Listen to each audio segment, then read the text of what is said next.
पुराणों में वर्णित कथा के अनुसार एक बार भगवान शिव अपने परम निवास कैलाश पर्वत पर ध्यान मुद्रा में बैठे थे। साथ ही माता पार्वती भी ध्यान में मग्न थी।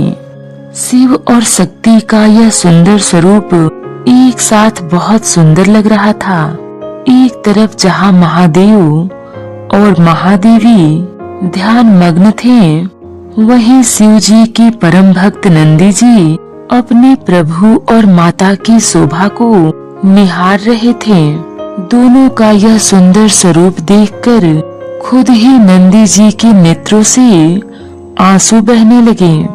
अपने भक्त की आंखों से बहते अश्रुओं का भान जैसे ही महादेव को हुआ, उन्होंने अपने नेत्र खोले।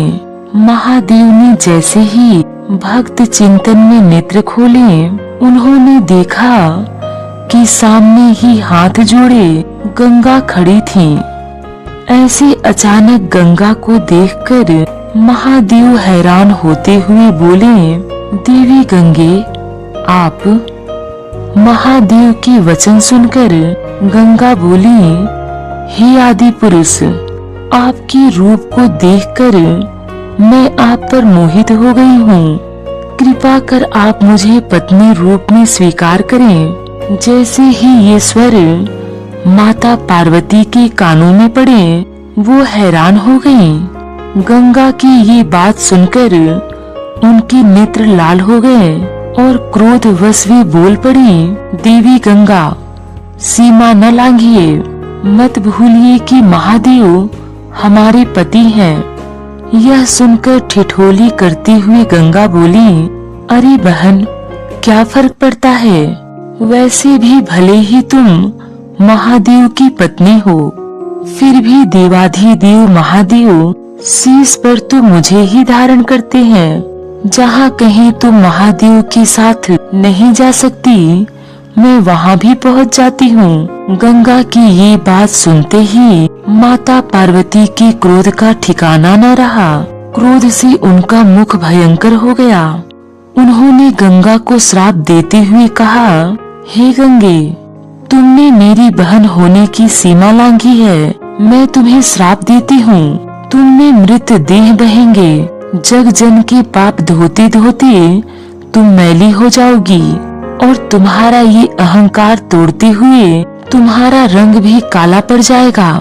यह सुनते ही गंगा महादेव और महादेवी के चरणों में गिर गई। वो अपनी भूल समझ गई तथा महादेव और पार्वती से क्षमा याचना करने लगी। तब महादेव ने कहा कि हे गंगे, यह श्राप तो अब फलित होकर रहेगा, लेकिन तुम्हारे पश्चाताप से प्रसन्न होकर हम तुम्हारे श्राप से मुक्ति देते हैं। हे गंगा, तुम जनमानस के पापों से दूषित होगी, पर संत जन के स्नान से तुम्हारी शुद्धि तुम्हें वापस प्राप्त होगी। इस क्रम के बाद से ही गंगा में स्नान से पाप धुलने लगे। पुराणों में वर्णित कथा के अनुसार एक दिन माँ गंगा भगवान नारायण से मिलने उनके बैकुंठ धाम गईं। तब उन्होंने श्री हरि से पूछा कि हे प्रभु, मनुष्यों के मेरे जल में स्नान करने पर उनके सभी पाप नष्ट हो जाते हैं, लेकिन मैं इतने मनुष्यों के पापों का बोझ कैसे उठाऊंगी? तब श्री हरि नारायण ने कहा कि आपके जल में जो भी साधु संत और वैष्णव आकर स्नान करेंगे, तब आपके अंदर समाये हुए सभी पाप नष्ट हो जाएंगे। आप हमेशा के लिए पतित पावन बनी रहेंगी। पृथ्वी पर जो भी गंगा नदी में डुबकी लगाएगा, उसे मोक्ष की प्राप्ति होगी। सनातन धर्म में माँ गंगा को मोक्षदायिनी कहा गया है। स्कंद पुराण में बताया गया है कि गंगा स्नान की मात्र से ही 10 तरह के पापों से मुक्ति मिल जाती है। ऐसा माना जाता है माँ गंगा की 2 धाराएं आकाश गंगा और एक पाताल में बहती है। सनातन संस्कृति में कोई भी शुभ कार्य गंगा जल के पवित्र जल के बिना संभव नहीं हो पाता। नवजात के मुंडन से लेकर मृत्यु के बाद मनुष्य की अस्थियों तक को गंगा में प्रवाहित किया जाता है। मृतक की अस्थियों को धार्मिक दृष्टिकोण से फूल कहा जाता है। जहाँ संतान फल है, वहीं पूर्वजों की अस्थियां फूल कहलाती हैं। हिंदू धर्म में जन्म से लेकर व्यक्ति की मृत्यु तक कुल 16 संस्कार बताए गए हैं। इनमें सबसे आखिरी संस्कार मृत्यु के बाद किया जाने वाला अंतिम संस्कार है। इसकी गरुड़ पुराण में एक विधि बताई गई है। इस विधि में मृतक दह संस्कार के बाद उसकी अस्थियों को गंगा में प्रवाहित करने का विधान भी है और इसके पीछे धार्मिक कारण तो है ही, लेकिन एक बहुत बड़ा वैज्ञानिक कारण भी है जो इस पूरी संसार के जीवन के लिए आवश्यक है। गंगा को सभी तीर्थों में परम तीर्थ और नदियों में सबसे श्रेष्ठ नदी माना गया है। वह सभी प्राणियों जहाँ तक कि महापापियों को भी मोक्ष प्रदान करने वाली है। पौराणिक मान्यताओं के अनुसार गंगा को सबसे पवित्र नदी माना गया है। हिंदू धर्म में गंगा का स्थान इसलिए भी सर्वोच्च माना जाता है क्योंकि देवी गंगा भगवान शिव की जटा में वास करते हुए धरती पर अवतरित हुई थी।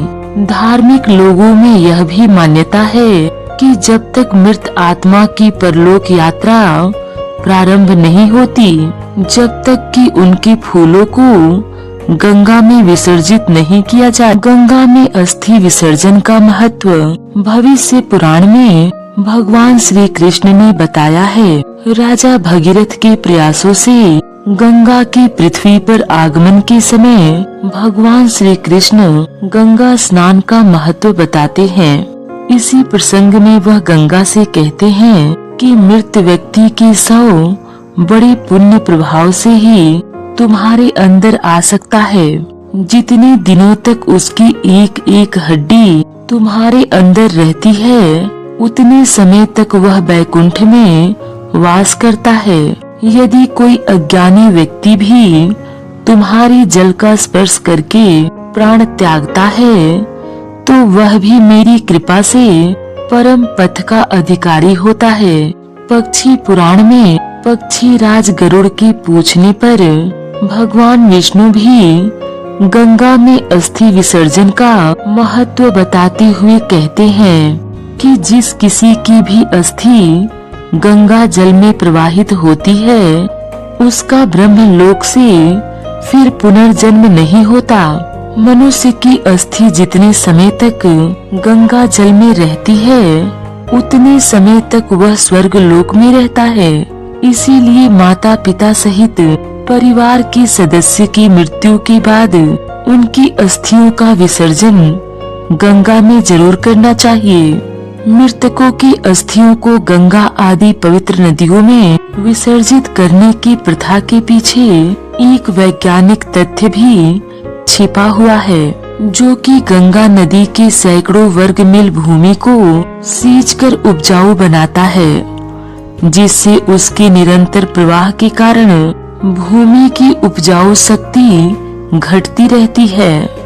ऐसे में गंगा में फास्फोरस की उपलब्धि बनी रहे, इसलिए उसमें अस्थि विसर्जन करने की परंपरा बनाई गई, ताकि फास्फोरस युक्त खाद तत्व मिलकर पानी द्वारा अधिक पैदावार उत्पन्न कर सके। भूमि की उपजाऊ शक्ति को बनाए रखने के लिए फास्फोरस एक आवश्यक तत्व होता है, जो हमारे हड्डियों में प्रचुर मात्रा में उपलब्ध है। लेकिन अब एक सवाल यह भी उठता है कि असंख्य मात्रा में अस्थियों का विसर्जन करने के बाद भी गंगा का जल पवित्र और पावन क्यों बना रहता है? आखिर अन्य नदियों की उपेक्षा में गंगा में डाली गई अस्थियां कुछ समय बाद गायब क्यों हो जाती हैं? क्या इसके पीछे कोई वैज्ञानिक या फिर धार्मिक कारण भी है? हालांकि इसका उत्तर अभी ढूंढा जाना बाकी है, लेकिन फिर भी वैज्ञानिक संभावना के अनुसार गंगा जल में पारा अर्थात मरकरी मौजूद होता है, जिससे विसर्जित की हुई हड्डियों का कैल्शियम और फास्फोरस पानी में घुल जाता है, जो जलीय जीवों के लिए एक पौष्टिक आहार है। वैज्ञानिक दृष्टिकोण से हड्डियों में सल्फर मौजूद होता है, जो पारे के साथ मिलकर पारद का निर्माण करता है, और ये दोनों तत्व मिलकर गंगा के पानी को स्वच्छ रखने का कार्य करते हैं।